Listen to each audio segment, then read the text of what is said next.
What's going on, everybody? Welcome back to another edition of Generation Sports, everybody's favorite show on Mondays. And well, I mean, then again, if it's not your favorite show, you're doing something wrong anyway. It's not my problem. Uh, I got to point out the obvious real quick. Josh, you look a little different on this episode. I'm not joined by Josh. He's got babysitting duties tonight. He told me he's got babysitting duties. So listen, life comes at you fast. It's okay. I got my USN brethren next to me. Why don't you go ahead, introduce yourself, tell everybody what you're about, brother. Yeah, man, I might sound a little bit different to Josh as well. So just to get that out of the way first and foremost, just a little bit. So yeah, I'm Callum, new member of the Unwrapped Sports Network family. So originally from London, England, as you can probably tell, like I said, from the first few words I say. But yeah, excited to be here. Thanks for having me. And yeah, looking forward to chatting through all the important sports news with you. Now it's Callum, right? I'm not gonna. All right, no, that's perfect. And to be fair, most people butcher it, so no, absolutely fine. But yeah, I'm. You can call me whatever you want. I'm not fussed. I get it all the time, whether it's a slight mispronunciation of my name or something derogatory to do with being British or Harry Potter or this or that. So whatever you need, it's all good. Now you see, I got all my derogatory things out of the way only because I worked with the girl who's from England as well, or whatever, I worked with her when I worked at my former job. So, I got all my things out of the way. I learned all your weird little things, the car park instead of a parking lot. Yeah. You guys like to say bin. My favorite thing, though, was water bottle. That was my favorite. I loved it. Yeah, good old water bottle. Yeah. I mean, it's funny because I'm here in Texas and here we have a Whataburger is the big local kind of fast food chain. But I have to say it. Whataburger, because if I say it with my own accent, it would be Whataburger, which everyone's like, did you say Waterburger? So, it is what it is. But it's funny. We speak the same language, but we definitely don't. So at least we got sports to keep us together, right? Yeah, you know what? They do say sports is, the great unifier, some would say. But with that, listen, might have a little bit of a quicker show. My boy got, some things going on. He jumped in last minute to help me out, so I didn't have to do, solo dolo, which, by the way, I'm very talented. I probably could have done. Yeah, that's right. Probably no, never. I love talking to people. Love it. Listen, usually me and Josh, after a nice little UFC card, we would start with that. But I'm going to be honest with you. Didn't watch a single second of it. I didn't watch it. Now, do I wish I did? Yes. But listen, when the boys call you up and say, hey, listen, we're going to the bars tonight. You want to come out? I've had a tough time saying no recently. So, I went out, had a nice little time, and I didn't get to watch. Now, Callum, I don't even know. You watch UFC at all? Yeah, I'm a fan. I mean, I didn't. Similarly to you, I was otherwise occupied on Saturday night. I was interested to see how Covington and Masvidal went down. I was probably cheering for Masvidal. I've always quite enjoyed him, so a little bit disappointed that Covington managed to get the fairly comprehensive victory. But yeah, I enjoy the UFC, and it's funny because I think as many people in the UK were introduced to the UFC thanks to obviously McGregor and everything that he did. But now you've got people like Paddy the Baddy, who I don't love his soccer team, and we can talk about that a whole other time. But as a fighter, he's exciting. He's got personality, and UFC's huge in Europe and around the world. And so yeah, I was sad not to get to watch it, but there's always another card, right? Exactly. Listen, shout out ESPN Plus.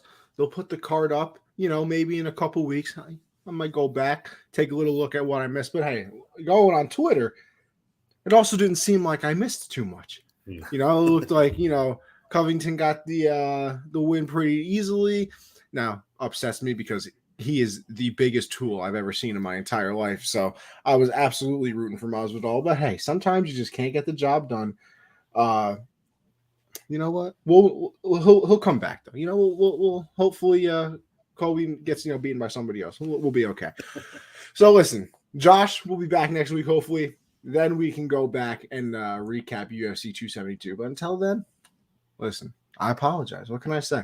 We'll go to the NBA, though, where I can actually speak on things.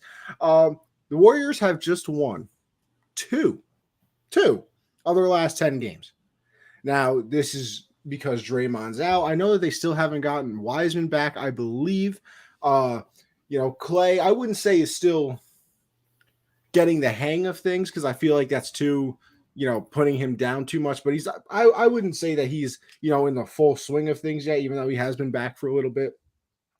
How much do you put this on Draymond that he really is, one of the key things of the success? Because I'll be honest with you. Ready? I'll be honest with you. This has been a hot take of mine for a while.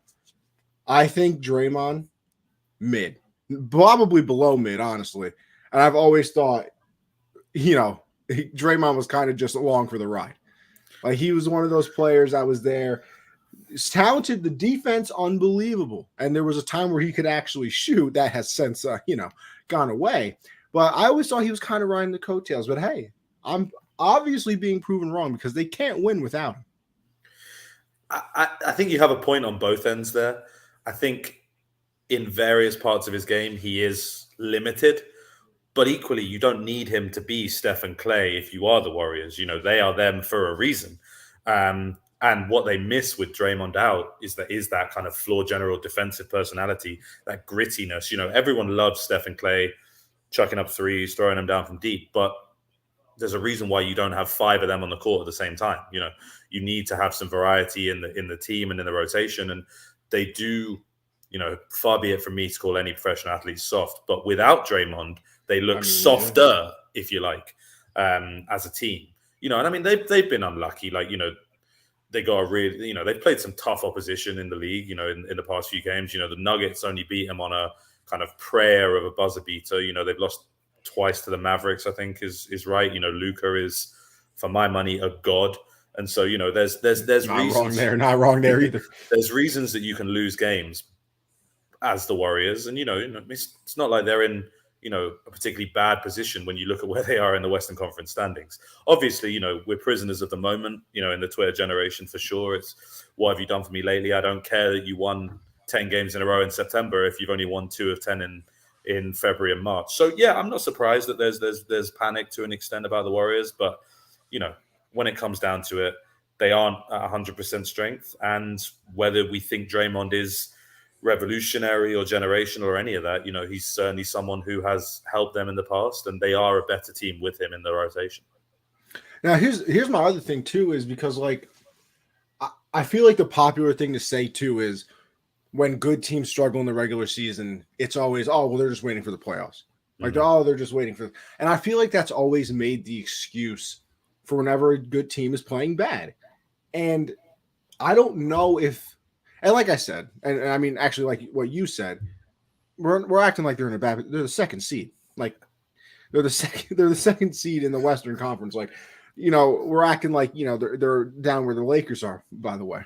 Thoroughly You're enjoying that. Thoroughly. I mean, all the Laker fans and Unwrapped, when they got their little Mickey Mouse ring, it was, they were having a good time.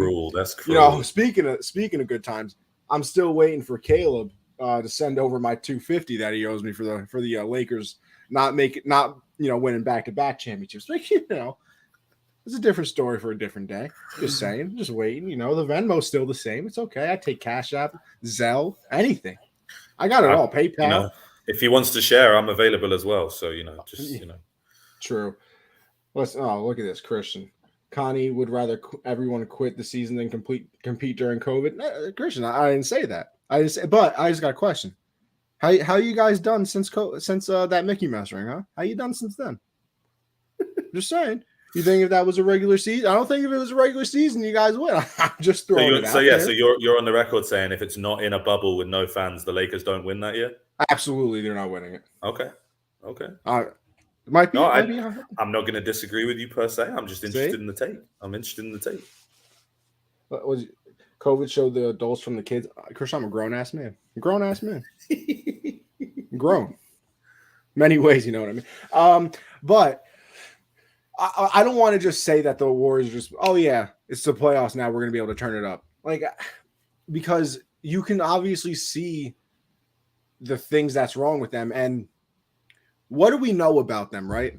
We know that Steph can play in the playoffs a little bit. Yeah, he's had, I guess people, oh, he's not that good in the playoffs and crunch time, he can't do this and whatever. Game 7, he did that.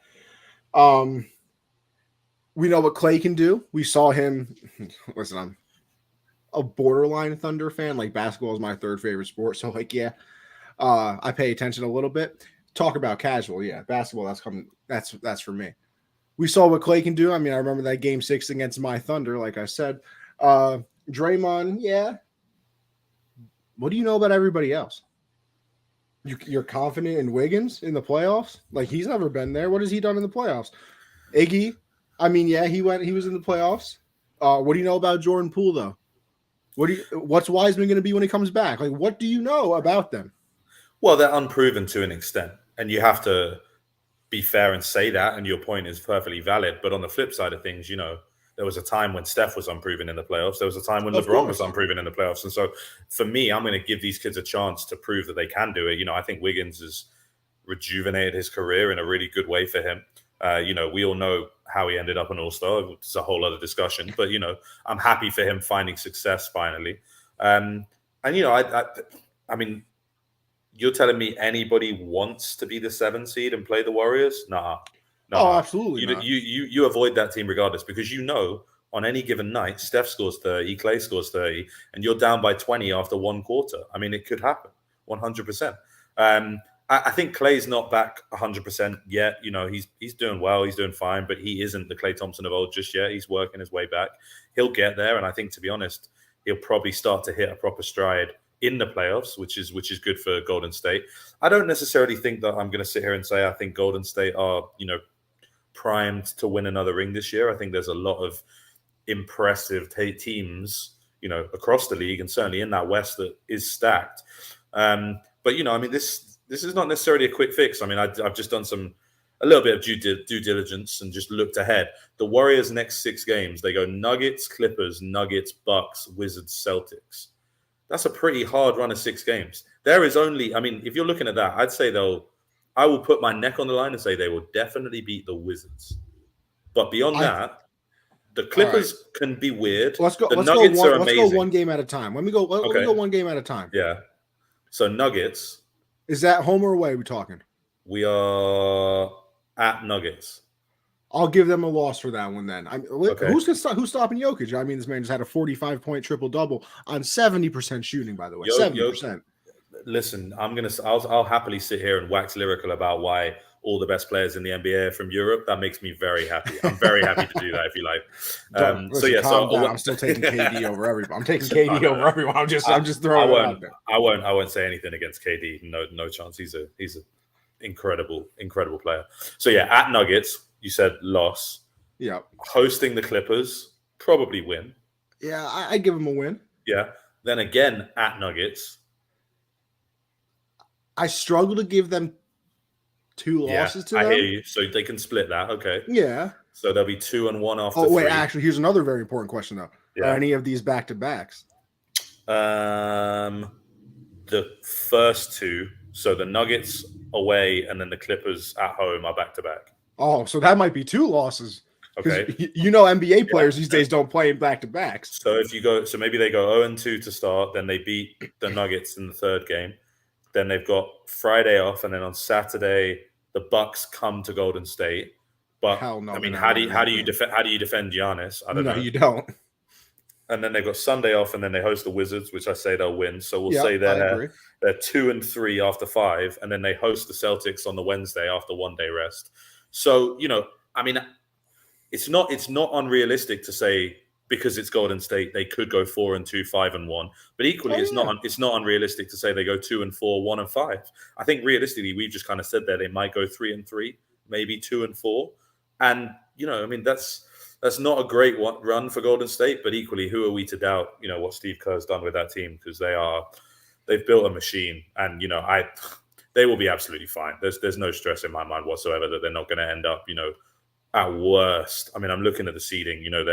They're 2.5 games ahead of the Jazz, so I mean, and they're tied effectively with the Grizzlies. So let's just say that maybe they find a way to lose enough games to drop below the Grizzlies and the Jazz. The Mavericks are 4 games back and the Nuggets are 5 games back. I mean, you find it hard to see those two necessarily overturning those deficits. But there's a lot of basketball left, so it could happen. But worst comes to the worst. Let's say they have a terrible end to the season. They'd be a 6th seed, and they'd be the best 6th seed we've ever seen, probably. Where you're looking around like the 3 seeds going, what have I done to deserve this? Potentially getting knocked out after being incredible. Can I give you another hot take about coaching? Yeah. You said Steve Kerr's amazing. I'm not buying it. I said he's done an amazing job. Amazing job. But I think he was on the top 15 greatest coaches list. I'm good. I mean, you come. I'm going to defend anybody who comes from the Popovich tree, but I did not know that for some reason. He was in San Antonio. Yeah. Interesting development. His son was an assistant with the Spurs as well. Sorry, excuse me, as well. Kerr's son was an assistant with the Spurs a few years ago before he then ended up back in Golden State. So they have a really good relationship between the two organizations. But yeah, no, I mean, I don't know. Top 15. I'm too new a basketball fan. We're talking kind of 2010s for me to really comment on Hall of Fame legacies of coaches and so on and so forth. But I know a good coach when I see one, and I would definitely say Steve Kerr is a great coach. But equally, to an extent, he's been blessed by having unbelievable players. See, that's what I'm saying. And he hasn't necessarily had to rebuild. And I mean, I will never, really put my neck on the line with this take, because obviously Bill Belichick is probably the greatest coach ever in See, now you're getting into my territory as a Patriot fan. God, I didn't even know that. Now we're gonna have some fun. Yeah. Well, hold on. We're gonna have some fun now. Look at that. You see that? That's Tom. That's Tommy right there. So yeah, I mean, but is Belichick what he is now without drafting Tom Brady and, to be polite, getting lucky hitting on a guy in the 6th round? Like, you can't know what he's going to become. So see, no disrespect meant, but no. See, here's where I'm not even gonna argue with you right now. And that might surprise you. You ready for this though? It's for the simple fact that I've always been more of it's a player guy than it's a coaching league. You know what I mean? I hate you. You can be the greatest coach of all time. Listen, people think Bill is the greatest coach of all time, right? What did he do in the year he had Cam Newton? Well, nothing. As a Patriot fan, nothing. I hate saying these words, but I'm going to defend Bill a little bit here. That's a really hard year to try and do something in. Cam. I loved Cam at Carolina, and I loved Cam. When I've gone back and watched him as a college player. But the Cam that Bill Belichick inherited is not the Cam Newton of old. And I think they were hoping that maybe he had one last magical run in him, and he just didn't. So I'm going to defend Bill a bit there. That was like trying to get blood out of a stone. But you see, that's my point. Yeah. That's my point. If you don't have the players, because going back to the Kerr thing, I'm going to be honest with you right now. I think I could have won the championship with his roster.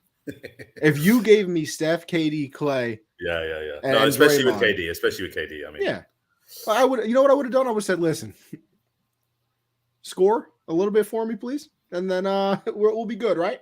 I would have given the clipboard to KD or Steph every single offensive huddle. Like, listen, guys, go ahead, do what you want to do. If you fight about it, maybe I'll come in and be the mediator. But how difficult could that have been? I just want to draw some attention to a comment we had in from Christian in the comments saying, Kobe said it best, they play better basketball in Europe. So, if it's good enough for Kobe, it's good enough for me. And then secondly, Perry was just commenting saying what to do with Russ. Christian said send him to America's Gulag, which is pretty funny. But, obviously you were talking earlier about saying you're enjoying hating on the Lakers. I'm just going to say I'd like to hear from 90 seconds on why the Lakers are so screwed and can they fix it? What do they do with Russell Westbrook? See, I don't know if there is a fix for it because LeBron's going to do what he's going to do. And, it kind of leads into our next topic, but I'll stick on this for a second. He dropped 56 and they won the game against the Warriors. So, okay, congratulations. You're now, 6 games under 500 instead of 7 or whatever it is. And that's not taking away from LeBron's performance because it was amazing. But I'm saying to fix them, Russ isn't what he was in OKC. And, here's my other thing, too. I love the Laker fans that are hating on Russ and the people that are hating on Russ. Because, listen, Thunder fan, like I said, I love Russ. Love him. I've defended him all the time. You can't really defend him now. It's a little difficult. But people thought like, oh, he's going to come in and he's going to change his entire offensive approach because he's with LeBron. Have you never seen him play, bro? Like, have you never seen Russell Westbrook play basketball? That was never going to happen. And then you got day-to-day, Davis. What are you going to do with him? I still think they should trade Anthony Davis this offseason and get something. Stephen A was saying they should trade Westbrook and Davis. I mean, I wouldn't be against it. I don't know. See, that's the thing. I don't know what you're getting for him. I don't know what you're getting for Russ. Not much for Russ. He's at an age where people are not going to start spending high draft picks or really talented players to get him, especially with kind of the later track record of his career where it hasn't really worked here and then it hasn't really worked there and then it hasn't really worked there again. But no, I mean, I think AD's still got a high price. He's still young enough that, somebody would take a chance on him for sure. But do you get the same thing you got for AD as the Pelicans did when they traded him? No, because now probably not. I was going to say because now but it's probably enough that it's worth it. If you're LA, if you're trying to rebuild, and at the end of the day, you already know unless you draft Bronny Jr., LeBron is gone whenever Bronny Jr. comes out at latest because he wants to play with his son for at least a year.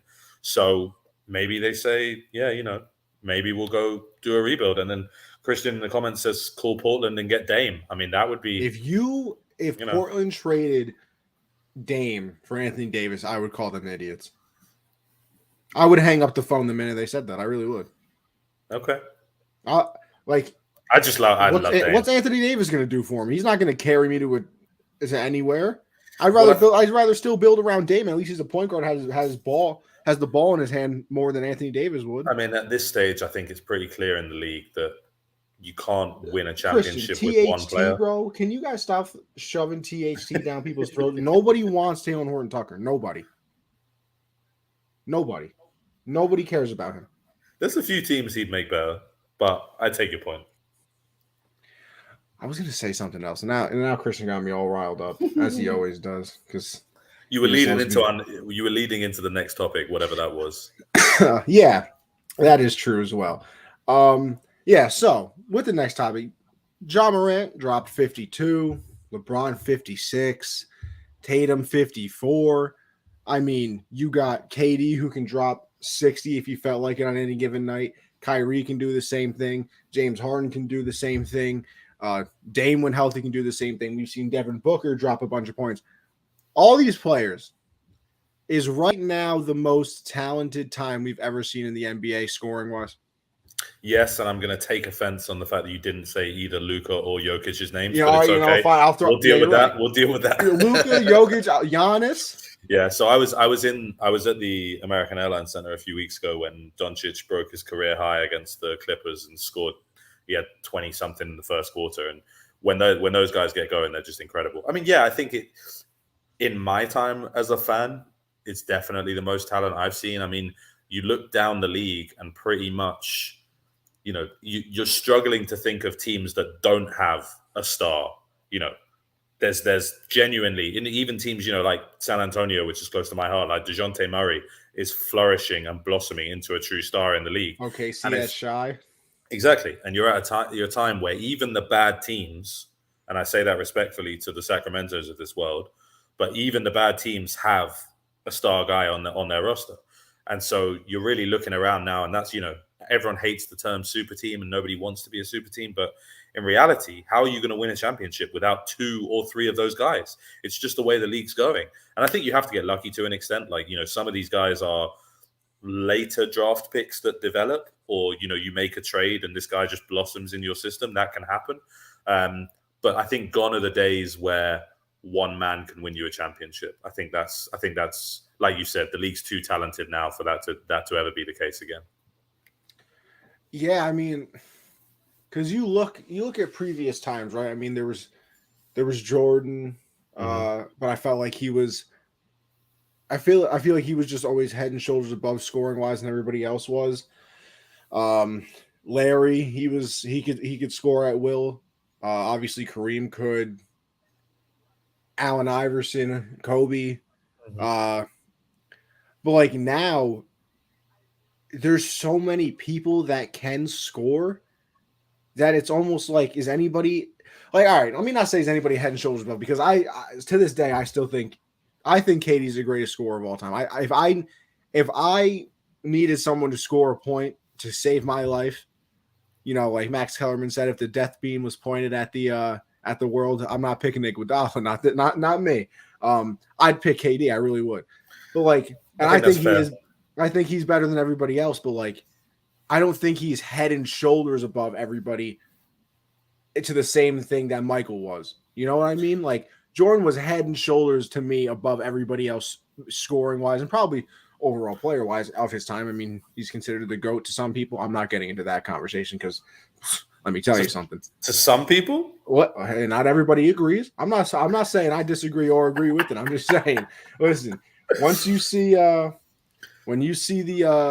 whenever somebody mentions Jordan or LeBron in the unwrapped basketball chat, you just buckle up. I might start doing that just for fun. No, I mean, I appreciate you sitting on the fence, and that's probably a smart decision. But no, I mean, yeah, I'm not somebody who is ever going to be offended one way or another in terms of this player's better than that player. Like, can't we just get along and enjoy them? And I think really that's my answer to your original question is, why do we have to label one player as greater than the other? Why can't we look at the league as a whole and be like, God, this is so exciting? I mean, you genuinely, I'm looking at the standings in the Eastern and Western conferences, and I'm saying, in the West, you mentioned Shai on the Thunder, and the Thunder are 14th out of 15. But you look at everyone from kind of the Spurs up, and they all have someone that you want to see play, at least one player, maybe two that you want to see play. And so it's just kind of going to continue to feed the audience high quality content. I mean, what Ja Morant has become in such a short space of time is truly incredible. And even in the East, I'm looking at the Knicks are currently in 12th position. And the Knicks have guys that you'd love to watch play on any given night if they can turn it on. Trae Young and the Hawks are 10th. Trae Young is unbelievable. Like, Trae Young is incredible. I don't know. I know you said, Oklahoma City Thunder. I don't know if that extends to you being a Sooner fan as well. But I hate college sports. Okay, cool. We'll go there another time. But I know that Oklahoma fans love Trae Young as a proud alum there. That is true. And you're getting in the Nets with KD, Kyrie, and Ben Simmons are 9th in the standings. Now, there's reasons for that, and we know what those are. But those three guys are on the 9th best team in the Eastern Conference, if you listen to the table. So clearly, the league is just absolutely stacked with stars. And, I can't really remember a time where I look at both conferences and there isn't a clear-cut favorite in my head for both finals at all. I think back to, when I was really getting into the NBA's kind of the 2010 onwards. And so, you had the Miami Heat with LeBron. Yeah. I was very fortunate to be in San Antonio as a college student, with the big three they had with Ginobili, Parker, and Duncan. The Spurs winning in 2014 was incredible. And the teams, from that. And then you had Cavs Warriors for 3-4 straight years regardless. Yeah. And it was just LeBron is going to get there. Steph is going to get there. Then they're going to fight it out. Whereas now, we've had a couple of, the Heat against the Lakers was an interesting matchup. The Bucks against the Suns was an interesting matchup. Ones that you didn't necessarily predict. But I'm looking at the Eastern Conference and going, the Heat are in first place, even though I don't necessarily think they're the best team in the East. The 76ers look incredible with Harden and Embiid. You can't rule out Giannis as defending champions. Yeah. I love what the Bulls are doing. The Celtics are streaking. The Cavs have rejuvenated with youth. And then you've got the Nets kind of lurking as the long shot in the East. Can you imagine? Imagine though being the 1 seed?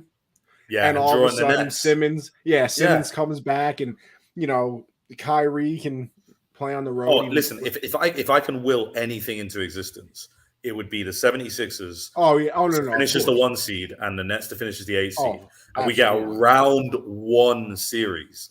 And I know everyone would rather it be the finals, but no, I think it's funnier if one of them gets sent home in the first round. It's funnier than if they make it to the finals. Because if you make it to the Eastern Conference Finals, it's like, you won 2 playoff series, we're this close. Whereas if you lose in round 1, you're miles away, even though you lost to probably a team that's going to be in the finals. So a Nets 76ers first round series is my, that's my wish. If I can wish for anything, that's my wish for the NBA. But I've also made the argument this year that the Nets they don't care about being, a low seed, because now you got to remember, you're a low. Say that they're the 8th seed, right? Something like that. That means no matter what, you are on the road for all your playoff series. And who gets to play on the road? Yeah, Kyrie. I'm set. Listen, maybe you steal a game. Maybe you steal a game on the road, and then all of a sudden, because here's my thing, right? I think the Nets can win a championship with Simmons and KD. Like if Kyrie wasn't playing at all, I still think they could win. Now, all of a sudden, you push it to a 7-game series, and like you just battled in Game 6 with Simmons and KD, and then it's like Game 7. Oh, we got to do that again in a Game 7, but Kyrie's here now.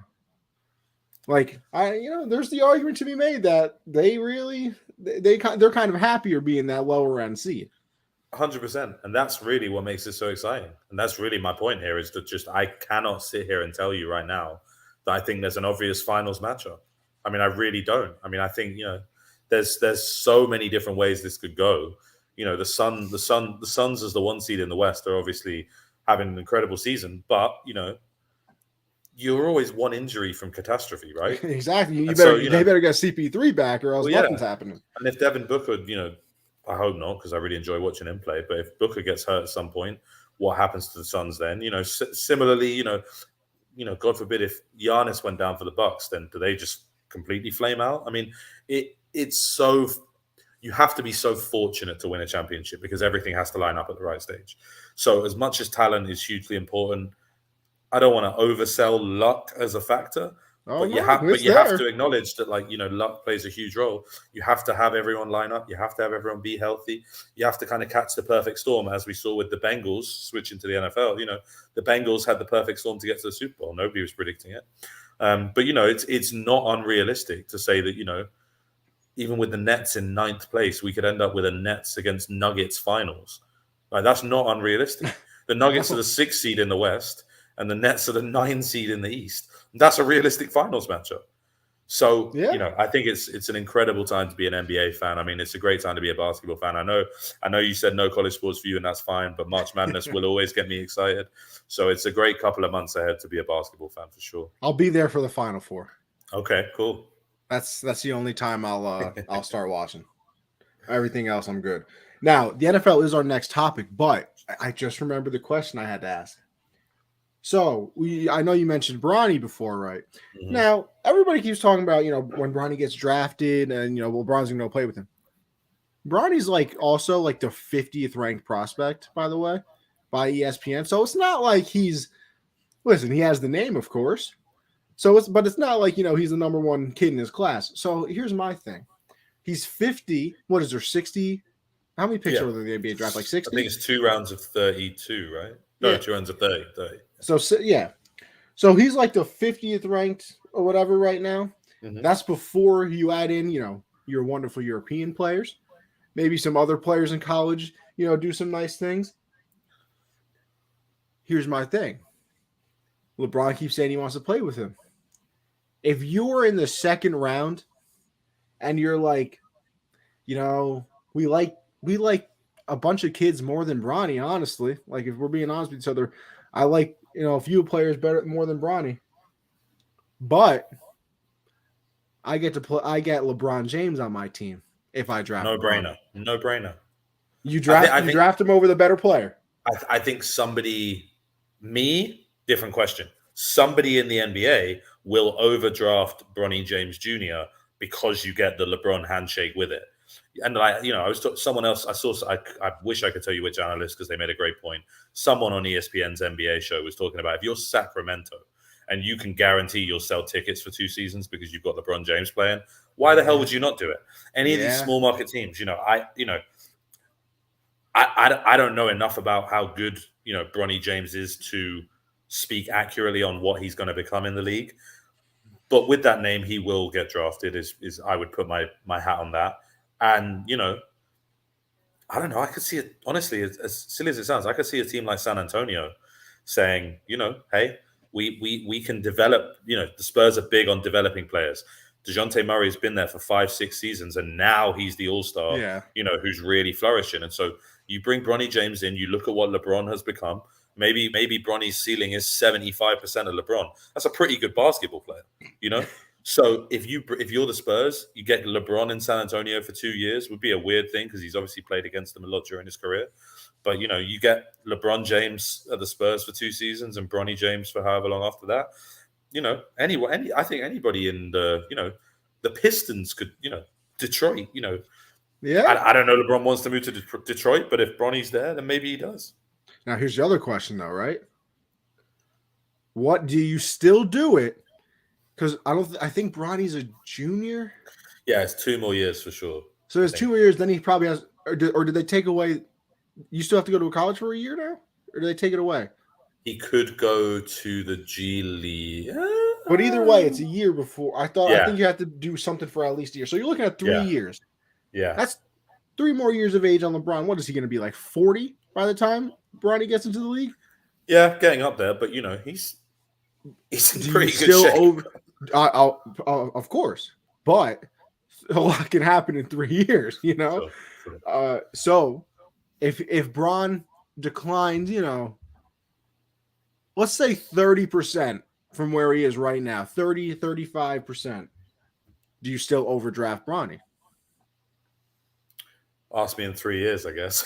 You know what? I mean, it's you know, that's a fair answer. Yeah, that's fair. it's hard to say because you know, LeBron James today, that makes sense. LeBron James minus 25% in 3 years maybe doesn't make sense. But you know, all I know is that I think if you're a team exec and LeBron has done what LeBron has done for the league, whether you love him, hate him, adore him, can't stand him, whatever. I think if LeBron's wish is to play his last couple seasons with his son, I think most people in the league will kind of find a way to make that happen, if that makes sense. I think he's owed that much. You know, like I said, I wouldn't. I think you made a great point on the ticket sales thing because imagine being the team that drafts Bronny, but then you also get to host the LeBron James retirement tour. Yeah, and you that's sell a lot of revenue, baby. You sell father son or mother daughter or father daughter mother son jersey packs. The adult gets James and the son gets James Jr. The family. I'm just out here giving people money. I think you know what? I think you should start a marketing thing. Venmo me. You know, I'm just LeBron James. Listen, James and James Jr. T-shirt packs done. You know, I'm just saying. $100. You said Venmo you, but it happened on this show. I think we wrote about 20%. No. We'll split it. 50-50. Yeah. Oh, 50. I was only going to take 20. You know, see, Josh, you know what happens when you miss out? Sorry. You know, 50-50 between me and Callum. You know, we're good. All right, but let's go to the NFL. And listen, we were going to start technically with the combine, even though you know, actually, let me save my combine, boss. I'll save that. But we got bigger news coming out here, and you know, I kind of trolled it a little bit, naming this episode "Debt Collector." Calvin Ridley, baby, has been suspended for the 2022 season. You know, it still throws me off, by the way, that we call it the 2022 season because this season technically ended in 2022. So it always throws me off. It baffles me why we do this because so in soccer, which was my primary sport growing up, we refer to each season as 2022, 2023 because it starts in 22 and finishes in 23. So I don't understand why the NFL is insistent on, you know, the Super Bowl is going to take place in February 23, but it's the 2022 season. How does that make sense? Doesn't make sense. Yeah, Calvin Ridley, really interesting. Personally, I think this is a massive overreaction. Really? Okay. Massive overreaction. Now, part of that is probably where I'm from. Sports gambling has been legal in the UK for decades. It's completely legal everywhere in the UK, on your phone, anytime, in play, whatever you like. Lucky bastards. It's a massive industry.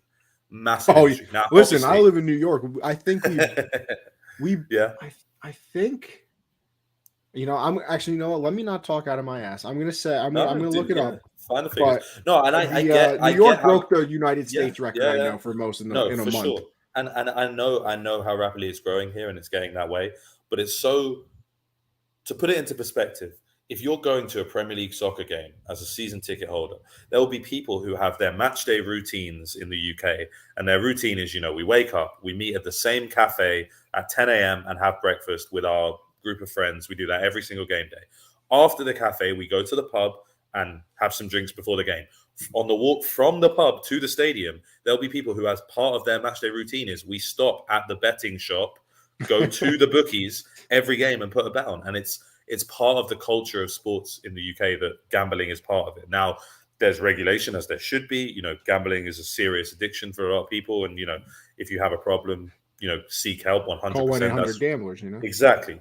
Thank you for filling in the American gaps there. I appreciate that. And that's a serious thing. And it was kind of popping off in a group chat I was in earlier. But you look at certain players in the NFL who've done certain things off the field. Oh yeah, in terms of domestic abuse, domestic violence, sexual assault, which are all serious issues, and have been punished significantly less than Calvin Ridley has for betting on games that he could not and was not playing in. Now, it's a different thing, in my opinion, if Calvin Ridley is saying, I'm playing wide receiver for the Falcons on Sunday, and I'm betting that the Falcons are going to lose. Because Calvin Ridley can then go out there and drop a touchdown catch, which directly influences the game. But if Calvin Ridley is sat at home in his penthouse suite, whatever, I'm sure he has a very nice apartment or house, castle, wherever he is.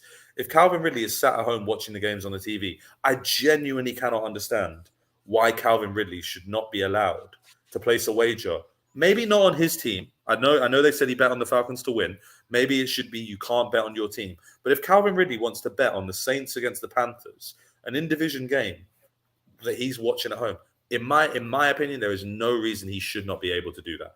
And the NFL really should be ashamed of itself for handing out this punishment for this crime compared to the punishments it's handed out for, in my opinion, far more serious crimes like domestic abuse and sexual assault. Yeah, that's. I mean, I think what a lot of people look at it now. I know, like you said in the group chat, that's what a lot of people were talking about as well. It's, you know, I when I tweeted it out through, you know, the Twitter account, the Generational Sports Twitter, which, by the way, if you're not following Gen Z Sports right there, as you can see, you know, somebody had said that, you know, it's BS, like you said, that, you know, he's suspended for a year, and it kind of it is a have your cake and eat it too situation for the NFL, because if you're the NFL, every single commercial break has an ad from a gambling site. They have, you know, advertisements, you know, throughout the stadium. There were some NFL stadiums that had mobile sports betting in there. So they're sitting there collecting, you know, millions of dollars on betting. But I still struggle. And, you know, it sounds weird because, you know, like Pete Rose in baseball, right? So this is why I wanted to ask you. And sorry, I'm going to jump in because I want to ask this, because baseball is the biggest American sport that I've struggled with, if that makes sense. Like NFL and NBA, I'm there 100%. And I commentated, I did color commentary on baseball while I was at college. So I get the basic principles, but historically, I don't know the history as in detail as someone like yourself would. I obviously see the Yankees sign behind you. Really interesting juxtaposition to be a Yankees and Patriots fan. Oh, trust me, interesting there. We'll go there another time. But Pete Rose, I know, and this is probably funnier, I know Pete Rose because in the late 90s, Pete Rose entered the Royal Rumble and got beaten up by Kane in a WWF show, which is now WWE. So I know Pete Rose as a kind of comedian who used to do random bits. I obviously know the story of him as being blackballed from baseball for gambling, but explain to me the parallels between what Pete Rose did and what Calvin Ridley did, because I've heard his name a lot today and I don't understand the parallel there. It's a lot of the same thing. He was the manager of the Reds, which was his former team, where he played on, and then became the manager of, and he bet on his team to win, which is, you know, literally the exact same thing that Ridley did. Before I get into that, though, Christian said they should be harder on legal stuff, but to want gambling legal, you can't allow people to bet in the game to bet. There's multiple levels. How do you know a trainer coach doesn't have a player that doesn't have money with Calvin on the bet? And, you know, I can see that. Because here's the thing too. Like you said, you know, he should be able to, you know, bet on another game, right? Yeah. But that's where you also, and I hate this term. I really do hate this term. But that's where you get into the slippery slope of, you know, what happens next, because, you know, maybe maybe he places $100, because listen, $100,000 to a NFL athlete who's making $15 million a year probably doesn't mean too much to them. True. Say he puts $100,000 bet down on a we'll just use the Saints for an example, right? Calls up Michael Thomas and says, "Hey, listen, I got this $100,000 bet on you guys. It's going to pay out, $650,000. If it comes down to it and you want to drop a pass on the last drive to win this for me, I can give you half." No, I hear you, and that is a fair point. So I do get it. What I would say is Ridley himself came out on Twitter and said he bet $1,500, which is a big difference to $100,000. Now, of course. No, I'm not saying you were saying that's what he did, but just for clarity for everyone's sake, $1,500, that's a lot of money to me, but to Calvin Ridley, that's down the back of the couch money. Yeah, so, I was gonna say that's what he uses to wipe his nose with. Exactly. So there's nuances to this. Secondarily, watching the Super Bowl a few weeks ago, how many players from the NFL were in that stadium who were not part of the Bengals and the Rams? Now, obviously, I don't know what the legal state of gambling is in California. I don't know the details of it. I think it's illegal. But let's say the Super Bowl had been in Las Vegas, Nevada, which I think it will be upcoming in the next couple of years. So you're telling me that if I'm Patrick Mahomes and I lost in the AFC Championship game and I go to the Super Bowl and let's just say, let's give it to the Bills because they deserve something nice for once. So let's say it's Buffalo against the Rams. We'll say the Cowboys because it'll never actually happen. You know what I mean? I'm in Dallas right now. I can hear people throwing things at you. Okay, so let's say Cowboys against Bills in the Super Bowl, all right? Throwback to when the Bills couldn't win a Super Bowl. Patrick Mahomes is in there and he says, I'm friends with Dak. I want to put money down on Dak. You're telling me that with Patrick Mahomes' season over, he's not allowed to bet on a Super Bowl that he's at for fun. I don't get that. Maybe I'm wrong. I just think that's silly. If you're Dak Prescott, and especially think about the Super Bowl. If you're Dak Prescott, what are you going to do? Be like, no, I'm going to lose the Super Bowl because Patrick Mahomes is going to give me $200,000. Give me a break. So I think there's lines to it. If he was playing in these games, it's a different conversation for me. But I just think a little bit of an overreaction. A whole season ban. They're trying to make an example out of him, and I get that. And that's understandable. This is a relatively new thing the NFL has kind of got into. They needed to get into the gambling market because they were obviously they're money obsessed and they were missing out on a lot of profit. But to suspend him for the whole season is incorrect, in my opinion. Four games would have sufficed. And this is my point: is you've seen people get 4-game bans for deflating footballs, shall we say, right? And we can go there another time. I'm pretty sure it didn't even actually happen. But so 4-game ban for deflating footballs or season ban for betting $1,500. Make it make sense. And I think that's what a lot of people are going to struggle with. But here's the problem too. I don't think it you can struggle with it mentally all you want. The NFL doesn't care because as long as their viewership doesn't decline, which by the way, I don't care how many people say, "Oh, I'm going to stop watching football." No, you're not. Shut up. No, you're not. There was a report that came out that a third of Americans watch the Super Bowl. A third. This is a big country, by the way. I remember when Kaepernick took a knee, and that was going to be the end of the NFL. On TV. Yeah, the NFL was done. Yeah. I remember that. Dude, yeah, I'm old enough. Yeah, old enough to remember that as well. I think it was Marcus Spears on ESPN today said that they're suspending it for the year because even though things like you said with the domestic, violence and the abuse, because here's the other thing too, how hypocritical is it that Dan Snyder is in court? He is in court right now and he can hire his own team to investigate. The NFL has decided what papers and things that they're going to release to people.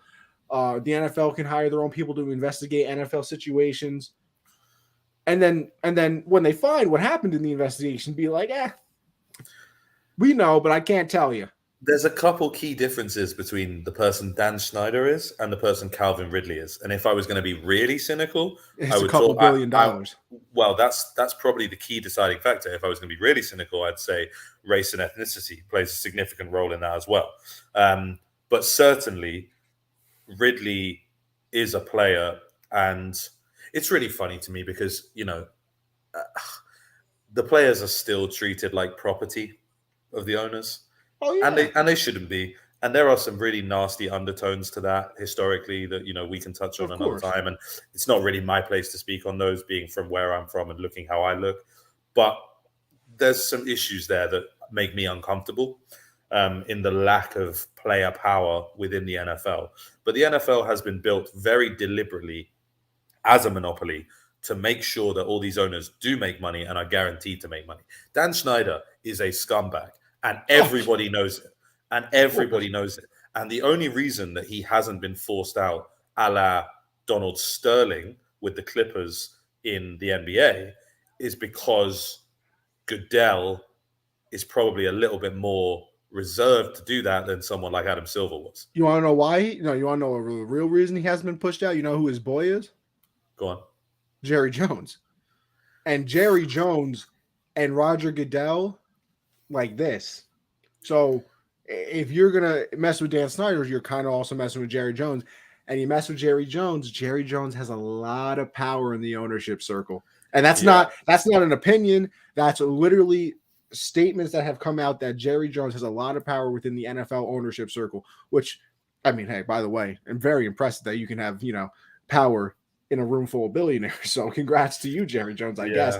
But like, that's the thing too. You start messing with Jerry, then maybe Jerry has the owners turn on you, because here's the thing. And you know what?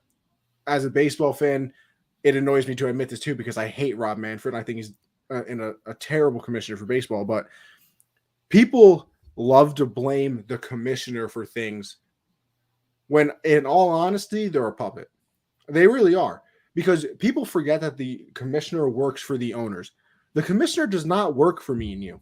You know who works for me and you? The NFLPA and the MLBPA, the Players Association, because they're trying to help players out. And if the players want to do something, it's usually something that the fans want. A lot of the times it really is. The NFL commissioner, MLB, NBA, they are working for the owners. If the owners got beat in a collective bargaining agreement, bringing that back to baseball, guess what? Rob Manfred's going to get thrown out, not because, he got, and everybody would be happy too, but it's different things, because, it'd be like, oh, well, Rob Manfred brought the sport back from the lockout, but the owners would be like, yeah, he brought the sport back, but we lost, so now we don't like him anymore. They work for the owners, and people really do tend to forget that. You are right. You are right about that. So, Calum, how much time you got, buddy? About another 5. Another 5? How about we can do some quick fire stuff if you want to just fly through whatever's left. Yeah, let's fly through some things. I got to ask this. Even if it takes up the whole time, I got to know. Combine, overrated or underrated? I think I'm good. I'm good. A lot of fuss is made about stuff that is not that relevant. I mean, how many times have we seen? Like, I remember when John Ross ran a 40-yard dash that everyone lost their mind about. Person now. And what has John Ross done in the NFL? Really, respectfully, much better athlete than me. Probably a great guy. I don't know the guy, but I mean, it's not like John Ross has turned into Tyreek Hill. So I'm sure there are elements of the combine that are really useful in the scouting process, but I don't need it broadcast on ESPN and NFL Network for 4 days straight. I really don't care about the hand size of a quarterback. I couldn't care less about that. Nope. I quite like the 40-yard dash when the big guys are running, like, seeing what Jordan Davis did out of Georgia. There's some really interesting stories. But no, I mean, as far as I'm concerned, I'd be quite happy just to skip straight to the draft. I love draft day, 100%. Oh, but it usually falls around my birthday. It's fantastic. The combine does nothing for me. I've always been an avid combine hater. I really what am I going to learn from somebody throwing to wide receivers in shorts and a tank top? You literally don't even have pads on. And the pads are probably a little bit more restrictive. I'm just saying. I'm good just on it. Just a little, yeah. Any thoughts on? Listen, you're like you said, in Dallas, Texas right now. little story coming out that Amari Cooper's out of there. Yeah, it's interesting. I mean, I'm a big CD Lamb guy, so Okay. I think CD and Dak proved they had a connection there, but Amari was still the guy he was looking for in the end zone. I think the Cowboys really like what they've got in their young receiving core of Gallup and Cedric Wilson as well. Who if you want a little future fantasy sleeper for kind of Ooh, look at this guy, late no seriously late rounds in your drafts this year, if Amari Cooper isn't there, I do like Cedric Wilson as a late round flyer because he produced when given a chance this season as the fourth option in a Cowboys receiving core that was stacked. So yeah, I do think the Cowboys would be all right without Amari. I think it's a strange move. I think you want to try and, if you had an exit like the Cowboys did, which was embarrassing really to lose to that Niners team, which should never have happened. I loved it, by the way. You don't. I'm sure you did. I didn't, but you don't want to give away your best players. So it doesn't make sense to me unless they really think they can't bring back key guys on the defense with the amount that Amari is being paid. So it's an interesting situation. I think the Cowboys offensively will be fine regardless. Pollard and Zeke as a 1-2 punch is fantastic. And like I said, I really like the rest of their receivers. They used the franchise tag on Dalton Schultz today. Not surprised by that. He had a breakout year as a tight end. And even Blake Jarwin as a backup tight end is a serviceable cog in that offense. So if it's really about creating salary cap room to support Micah Parsons on that defense, I get it. But it'll be really interesting to see if they manage to trade him and get something for him, or if it is just cut and dry and they cut him. Yeah, I mean, I'm not the biggest Amari guy.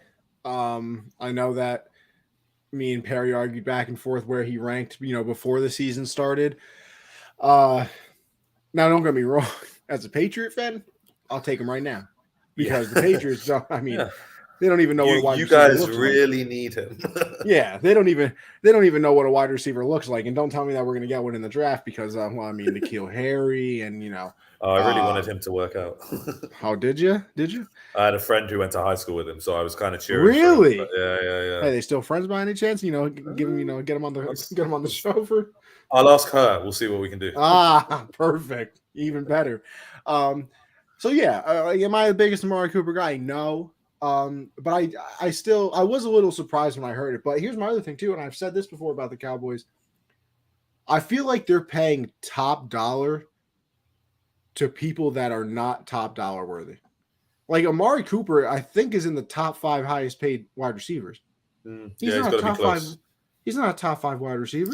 He's probably not top 10, and I don't mean that disrespectfully. No. I think he's a great receiver. I'm probably a little bit higher on him than you are, and that's fair enough. But yeah, I'm thinking of guys in my head immediately, and there's, the Cups, the Devontae Adams I'm a big DeAndre Hopkins guy. Mike Evans. I mean, these guys are all up there. So yeah, it's going to be interesting. And because, like I said, then you look at DeMarcus Lawrence. I think he was in the top 5 being paid. Was he a top 5 pass rusher? I would go with no. Dak's in the top whatever of quarterbacks. Let me tell you something. Dak, not top 5. Not probably, border top 10, by the way. Borderline. So they're probably, Zeke, and that's the other thing too. I believe Zeke last year, because his contract didn't really hit until this upcoming season. I think last year he made somewhere around 8. I think he's making like 15 million this year. And Zeke is not very good anymore. I'd like to think he can still get back to where he is, but there was a lot of noise of Cowboys friends of mine and Cowboys fans around me at the end of last season that Tony Pollard was the better running back in Dallas. So, who's an avid Tony Pollard guy? Yeah. Mr. Michael of the Unwrapped. Oh, really? Okay. Oh, yeah. Michael was I like him from about halfway through the season that he wanted Tony Pollard. Now, before we go, I know you got to go. I just saw this too. It's a soccer question, which, by the way, couldn't tell you the first thing about it, which is weird. I say it's boring, and everybody says, "Oh, you're a baseball fan. That's boring." So you know what I mean? We'll leave that for another discussion. Exactly. Yeah, go ahead. Woody Johnson of the Jets wants to buy Chelsea. Any thoughts? I think anybody who wants to get into soccer ownership, Chelsea is a great opportunity. I don't know that if I was Chelsea, I'd be excited about having the Jets owner. The Chelsea situation is really interesting, and I'll give you a 30-second overview. But Roman Abramovich, the guy who owns Chelsea, is basically a Russian oil oligarch and bought Chelsea in 2003 and made Chelsea from...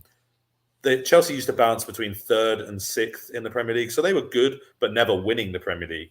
And he basically just put billions into them and Chelsea became a powerhouse. He was always kind of somebody who had questionable morality based on his Russian ties and kind of how he got his money. But he has developed into a very passionate owner for Chelsea, and he does genuinely love the club as a passion project. Obviously, with everything happening in Russia and Ukraine, thoughts and prayers to everybody in Ukraine affected, obviously. They have basically been implementing sanctions in the UK that means Abramovich is going to have to sell the club. He is basically saying he's going to sell the club and use the proceeds to support people of Ukraine. So he's trying to rectify, the wrongs and do good things with having to give up his passion project. So it's not a surprise that I heard the Dodgers ownership were interested in Chelsea as well. I'm not surprised that the Jets ownership are as well. It's a big-ish club in West London that is already going to be successful. They have Christian Pulisic, who's the current US men's national team captain, on their roster. So if you are an American owner, buying the club that has Captain America makes a lot of sense for branding purposes and so on and so forth.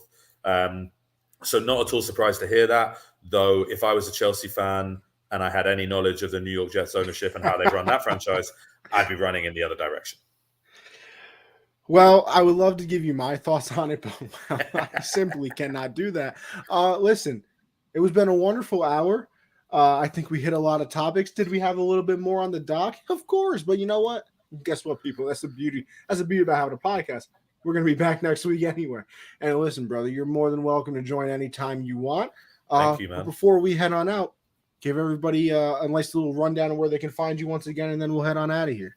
Yeah, I'm at Callum JD Squires on Twitter and Instagram, usually talking sports of some sort or another, and Callum USN on Colorcast as well. So hope to be back. Thanks for having me. A great time. Nice to get to chat. And I'd love to touch more on this whole Patriots Yankees thing, because that's really interesting to me.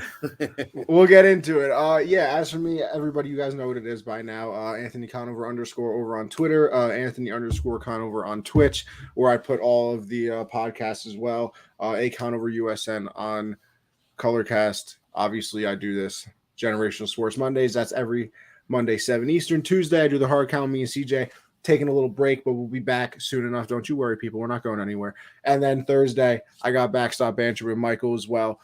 Busy man. Talented and busy. I like it. It's all fun. It is all fun getting to talk with everybody. But listen, wonderful episode. Thank you for joining me, stepping up for Josh, and stepping in, I should say. But with that being said, everybody, listen, it's been a wonderful time, but we got to go. So with that being said, we'll see you next week, everybody.